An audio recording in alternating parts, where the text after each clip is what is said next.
Welcome back. I'm David Asman in for Elizabeth McDonald. Now to the latest border battle, and the acting Customs and Border Protection Commissioner on Capitol Hill defending an emergency order to quickly expel Mexican migrants at the U.S. border during the coronavirus pandemic. Watch. The CDC order has been a critically important tool in the fight against this public health crisis.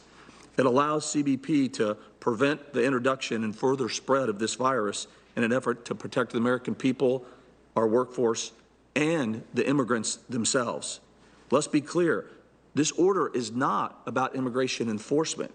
It's about taking immediate and decisive actions to address the public health threat that still continues today. And early on, after that order, we saw those trying to illegally enter our country drop by more than 50% from our pre-COVID numbers. Let's talk about all this with Congresswoman Debbie Lesko of Arizona. It's a border state. She's also a member of the Homeland Security Committee, and you might have seen her this week at the border with the president. Good to see you, Congresswoman. Thank you for being here.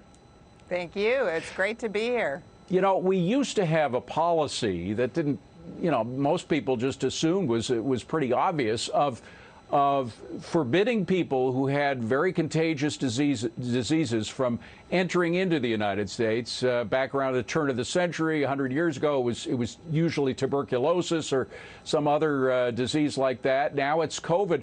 I don't understand why it's so controversial to issue something which has stood this country well for hundreds of years. Well, I'm also on Judiciary Committee along with Homeland Security Committee, and I can tell you that I don't understand often some of my Democratic colleagues. I mean, they vilify the Border Patrol officers when the Border Patrol officers are doing a good job securing our nation. And I really have to applaud President Trump. He talked about securing the border from day one, and he's done it. That's why we went down to the border. I flew with him on Air Force One, and we had a roundtable where we talked about the issues that are happening on the ground and what improvements have been made in security in Yuma, Arizona. And then we actually drove down to the border, saw the big new 30-foot tall fence. We signed a plaque that commemorated 200 new miles of fence. And President Trump's getting it done. He's following through with what he said he's going to do. He is indeed. And I'm just curious what your constituents think about it, because a lot of people just assumed it was a debate inside the Capitol, not recognizing that the people who live on the border were being terrorized by all this. Of course, there were a lot of drug dealers that were coming in with weapons, terrorizing them literally like that. But just to have people constantly walking across your property is a terrifying thing. Are they satisfied now with the work that's being done on the border?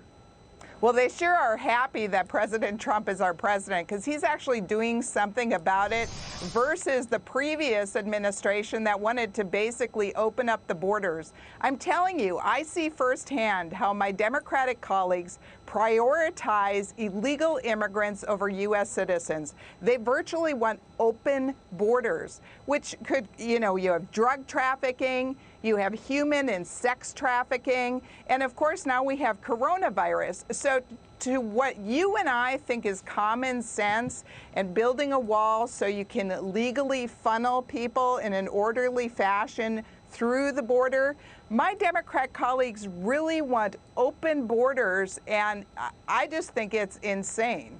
Now, one thing you don't hear about anymore, maybe it's just not in the news because there's so much other news, but the caravans. Have they ended? Has the word gotten out in Latin America and elsewhere that, in fact, the border security is much tighter than it was, and therefore we shouldn't bother starting another caravan? Or what's happening there?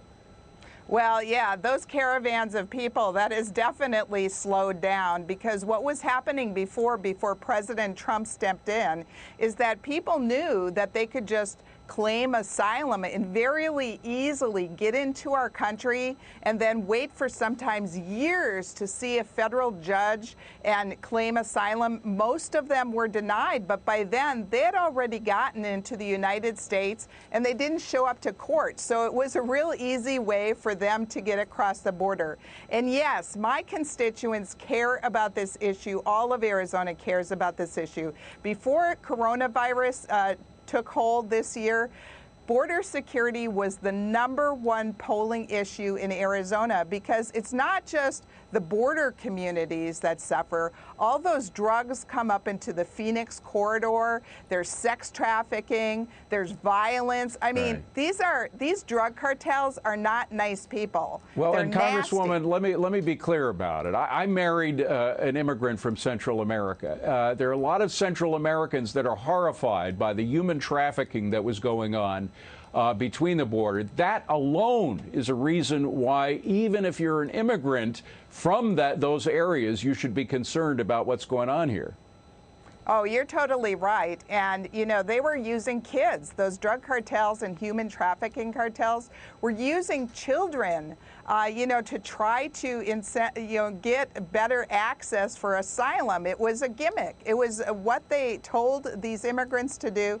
And then they ship them back down to Central America and use them again.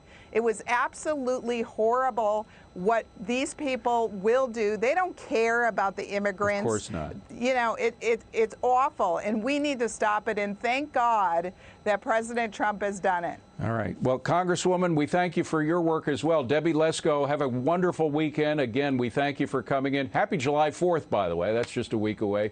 Enjoy yourself. Thank you.